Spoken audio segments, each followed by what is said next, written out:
जी हाँ, नमस्कार। आज हम एचएससी के पॉइंट ऑफ व्यू से नेक्स्ट टॉपिक कर रहे हैं प्रोबेबिलिटी। जी हाँ, प्रोबेबिलिटी के अच्छे खासे क्वेश्चन अब पूछे जा रहे हैं एचएससी के द्वारा एग्जाम में, चाहे कौन सा भी एग्जाम हो। तो सबसे पहले बात करते हैं प्रोबेबिलिटी, जिसको हिंदी में कहते हैं प्रायिकता। प्रायिकता आखिरकार होती क्या है प्रोबेबिलिटी या प्रायिकता? ये कुछ नहीं होता है। अगर हम दोनों का एक शब्द निकाल कर देखें तो ये होती है सिर्फ और सिर्फ संभावना। जी हाँ, सिर्फ और सिर्फ संभावना होती है कि अगर ये हो जाए तो इतने में से कितने की प्रोबेबिलिटी है। इसको हम ऐसे समझेंगे जैसे कि हम कभी भी अपने मार्क्स निकालते हैं। मार्क्स आते हैं जैसे कोई एग्जाम है, हम उसकी हमेशा परसेंटेज निकालते हैं। मान लिया जाए 500 का 500 नंबर का हमारा एग्जाम था, हमारे जो मार्क्स आते हुए थे 400, तो हम इसको परसेंटेज निकालते हैं। तो परसेंटेज ऐसे करके निकालते हैं। तो आपने कभी देखा होगा कि जो परसेंटेज है वो हमेशा 100 में से निकाली जाती है, यानी कि परसेंटेज हमेशा 100 से कम होती है। जैसे कि यहाँ लिख लिया 100 में से कम परसेंटेज होती है। तो वैसे ही जो हमारी प्रोबेबिलिटी है, प्रायिकता या संभावना है, वो हमेशा 1 से कम होती है। कैसे होगी हम आपको आगे समझाएंगे कि कैसे यहाँ पर जो प्रोबेबिलिटी हमेशा 1 से कम रहेगी, क्या कारण है, कैसे हम इसको क्वेश्चन को सॉल्व करेंगे। सबसे पहले जो हमारा बेसिक क्वेश्चन है कि एक सिक्के को एक बार उछाला गया, एक सिक्के को उछाला जाता है एक बार ही। तो सिक्के के जो आउटकम्स होते हैं, जो सिक्के अगर हम उछालते हैं तो उसके दो ही पासे आते हैं, या तो हेड आता है या टेल आता है। यहाँ पर कोई सोलह फिल्म नहीं चल रही कि वो बीच में खड़ा हो जाएगा, ऐसा कुछ नहीं है। सिर्फ जो नेचुरल बात होती है कि या तो हेड आएगा या टेल आएगा। कोई बच्चा सोलह की फिल्म की याद ना दिलाएं। तो हेड आएगा टेल आएगा, यानी कि दो आएंगे। ऑप्शन टोटल आउटकम्स कितने हैं? वो हमारे पास है दो। और आएगा कितना? एक ही आएगा, या तो जो उसका हेड आएगा या फिर उसका टेल आएगा। तो जो हमारी प्रोबेबिलिटी बनती है वो बनती है 1/2, यानी कि अगर हम इसको देखें तो 0.5 बनेगी। कैसे क्वेश्चन आता है कि एक सिक्के को एक बार उछाला जाता है, तो हेड आने की क्या प्रायिकता है, प्रोबेबिलिटी है, या क्या संभावना है, या फिर टेल आने की क्या संभावना है? तो एक सिक्के को अगर एक बार उछाला जाता है, टोटल प्रायिकता हमारे पास बनती है 2, यानी कि 2 आउटकम आएंगे। तो एक हेड होता है तो ये एक आएगा, एक टेल आने की संभावना है तो टेल एक ही एक सिक्का है तो एक आएगा, यानी कि इसकी भी 0.5 और इसकी भी 0.5। तो यहाँ पर देख सकते हैं कि जो हमारी प्रोबेबिलिटी है वो हमेशा एक से कम आती है, और जो आउटकम्स है वे दो में से आते हैं। तो इसमें मैं आपको बता दूं, प्रोबेबिलिटी में से सिर्फ और सिर्फ क्वेश्चन दो टॉपिक से पूछे जाते हैं। एक टॉपिक है कॉइन और एक टॉपिक है हमारे पास डाइस। कभी कभार जो हमारे ताश के पत्ते हैं, जिनको हम स्पेड कहते हैं, सीधे लिख देते हैं ताश के पत्ते, ताश के पत्ते पर भी क्वेश्चन आ जाता है। तो आज हमारा फर्स्ट पार्ट है, तो आज हम कर रहे हैं कॉइन और डाइस पर जो क्वेश्चन आते हैं। बिल्कुल जो क्वेश्चन आएंगे कॉइन और डाइस पर, इन पर सिर्फ और सिर्फ 3 या 4 ही टाइप है कॉइन और डाइस पर क्वेश्चन आने की। तो सबसे पहले हम बात करते हैं कॉइन की, कि आखिरकार कॉइन के जो क्वेश्चन है वो कैसे किस तरह आएंगे। कॉइन के सिर्फ इस तरह क्वेश्चन आएंगे कि एक सिक्के को एक बार उछाला जाता है, तो हेड आने के आउटकम्स क्या है या फिर टेल आने के आउटकम्स क्या है। एक क्वेश्चन ये हो जाता है। एक क्वेश्चन आता है कि एक कॉइन को दो बार या दो कॉइन को एक बार। हम लिखते हैं कि एक कॉइन को एक बार या फिर दो ना सॉरी एक कॉइन को दो बार या फिर दो कॉइन को एक बार, एक ही बात है। यहाँ पर कोई भी डिफरेंस नहीं है दोनों बातों में। तो एक कॉइन को दो बार या फिर दो कॉइन को एक बार तो कैसे बनेगा? जैसे कि हमारे पास कॉइन है तो सीधे पूछ लिया जाता है कि एक टाइप ये आता है कि टोटल आउटकम्स कितने हैं इनके आने के, यानी कि जो टोटल आउटकम्स हैं। जैसे यहाँ पर दो आउटकम्स थे एक कॉइन के, वैसे अगर हम एक कॉइन को दो बार या फिर दो कॉइन को एक बार उछालते हैं तो टोटल आउटकम्स कितने बनते हैं यहाँ पर।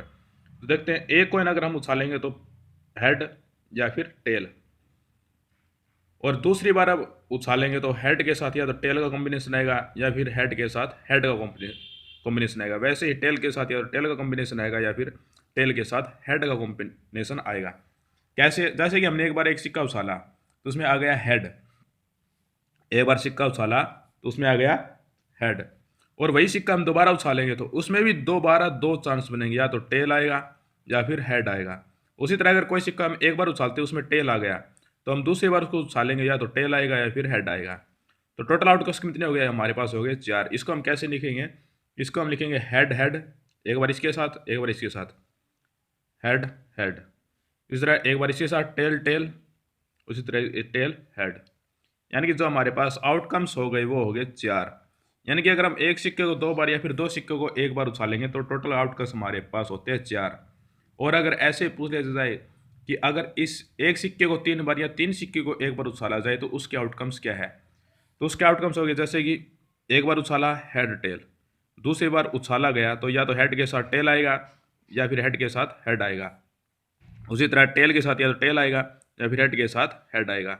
उसी तरह मतलब ये तो सिर्फ अभी 2 बार ही सिक्के उछाले गए हैं। अब तीसरी बार और सिक्का उछालना है तो टेल के साथ या तो टेल आएगा या टेल के साथ हेड आएगा, हेड के साथ या टेल आएगा या फिर हेड के साथ हेड आएगा।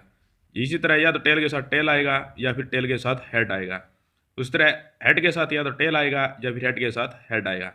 तो टोटल आउटकम्स कितने बने हैं हमारे पास, तो टोटल जो आउटकम्स बने हैं वो बने हैं, यहाँ पर लिखते हैं।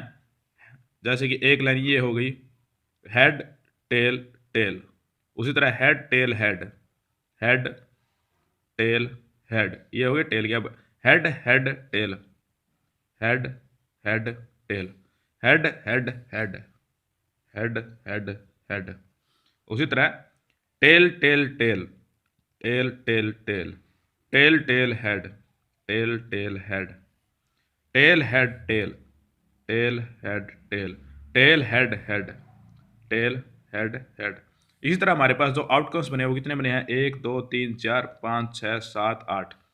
तो इसी पर एक क्वेश्चन आता है कि एक सिक्के को 3 बार उछाला जाए तो टोटल आउटकम्स कितने होंगे, 4 बार। एक सिक्के को अगर 2 बार उछाला जाए टोटल आउटकम्स होंगे 4 बार।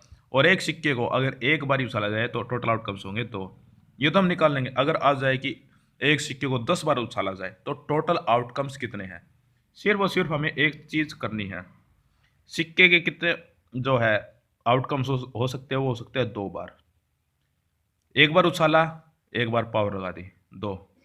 उसी तरह एक सिक्के को हमने 2 बार उछाला, 2 पावर लगा दी यानी कि 4। उसी तरह हमने एक सिक्के को 3 बार उछाल दिया यानी कि जो आउटकम्स हो गए 8। इस तरह से कंटिन्यू चलता रहेगा। अगर हम इसी तरह 4 बार उछालेंगे तो 2 की पावर हम 4 कर देंगे और जो उसका आंसर आएगा जैसे कि 16 आ गया तो हमारे पास जो आउटकम्स होंगे 16 होंगे। पहला जो क्वेश्चन बनता है वो सिर्फ इसी पॉइंट पर बनता है कि एक सिक्के को हमने 4 बार उछाला तो टोटल आउटकम्स कितने हैं। ये हमारा एक टाइप का क्वेश्चन ऑफ कॉइन। आशा करते हैं आपको ये समझ में आया होगा। फर्स्ट जो पॉइंट है इस पर हम चलते हैं। अब सेकंड पॉइंट, हम सारा का सारा जो कॉइन का है इसी पर डिस्कस कर देंगे। अब दूसरा आता है कि हमने एक सिक्के को 2 बार उछाला, 2 बार उछाला यानी कि टोटल आउटकम्स 4 आउटकम्स हो गए। तो उसमें सिर्फ एक हेड आने की क्या संभावना है, सिर्फ एक हेड, एटलीस्ट 1 हेड, सिर्फ अगर है सिर्फ।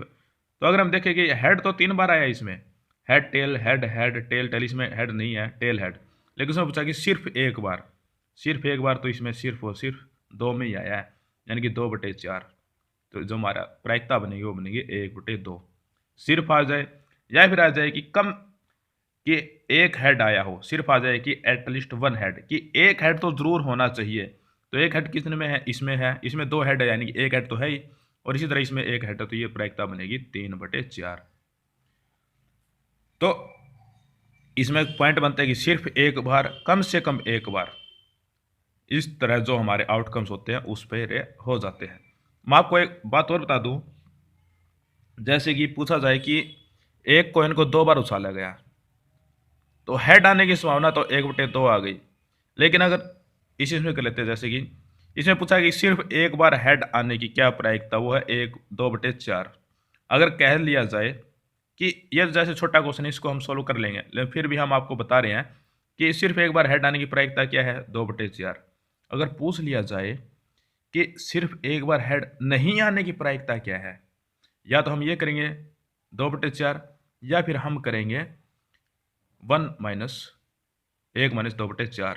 तो जो आ गया वो आ गया 2/4 यानी कि 1/2। वही बात क्योंकि मैं जो हमारी प्रोबेबिलिटी होती है आने की और नहीं आने की, दोनों का जो जोड़ है वो 1 होना चाहिए। ग्रुप डी में सीधा सीधा क्वेश्चन आया था कि जो स्टेटमेंट थी वो ध्यान नहीं है, बाकी जो क्वेश्चन आया था इसी पर आया था कि किसी चीज़ की आने की संभावना हमारे पास 0.75 है आने की। तो उसके नहीं आने की संभावना हमारे पास क्या होगी? कुछ नहीं होगी, सिर्फ एक में से माइनस करना है। जो एक में से माइनस करना है वो हमारे पास नहीं आने की संभावना हो जाएगी। यानी कि आने की और ना आने की दोनों का जो जोड़ है वो हमारे पास एक होना चाहिए, तभी हमारा क्वेश्चन का जो आंसर है बिल्कुल सही है।